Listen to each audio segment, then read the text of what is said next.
Ninadhani dunia inabadilika kwa kasi ya ajabu sana. Sasa jiji la Hangzhou huko nchini China limeingia rasmi katika enzi mpya ya ulinzi na usalama. Kwa mujibu wa jarida la Global Times, mbwa robot sasa amejiunga na vikosi vya polisi kuanza doria mtaani. Mbwa hawa wa chuma si tu wanatembea, wamejaa teknolojia ya hali ya juu inayowapa uwezo wa kufanya kazi na maamuzi ya kusaidia utekelezaji wa sheria. Cha kwanza ni ubongo wa AI. Kila roboti lina ubongo wa akili bandia, yaani AI, unaoliwezesha kutambua na kutafsiri mazingira ambayo yanawazunguka. Lakini jambo la pili ni kamera ya ubora wa hali ya juu sana. Zina kamera yenye uwezo mkubwa wa kurekodi, yaani high resolution camera, kutoa picha na video za ubora wa hali ya juu pia.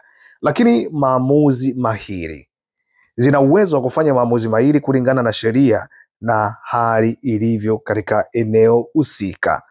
Sasa kazi moja kuu ambayo roboti hawa wanaitekeleza kwa ufanisi mkubwa ni ile ya kukabiliana na maegesho haramu, yaani illegal parking.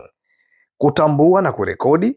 Mbwa roboti wanaweza kutambua gari ambalo limeegeshwa kinyume na cha sheria, lakini ushahidi wa video ndo jambo la pili.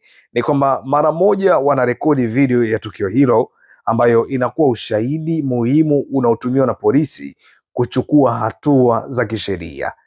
Lakini kuongezwa kwa mbwa roboti kwenye vikosi vya polisi kunatarajiwa kuongeza ufanisi na kasi ya kukabiliana na uhalifu na uvunjifu wa kisheria, huku ikipunguza kazi za athari kwa maafisa wa kibinadamu.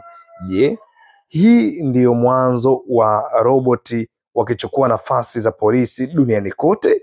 Nadhani tutaona kile ambacho kitakuwa kinaendelea kwenye mataifa mbalimbali, kwa sababu hiki ambacho kinaanza labda kimeanza tu kule Hangzhou nchini China, mataifa mengine yanaweza yakaiga wakati wowote, ili kuhakikisha amani inaweza kutanda kila eneo.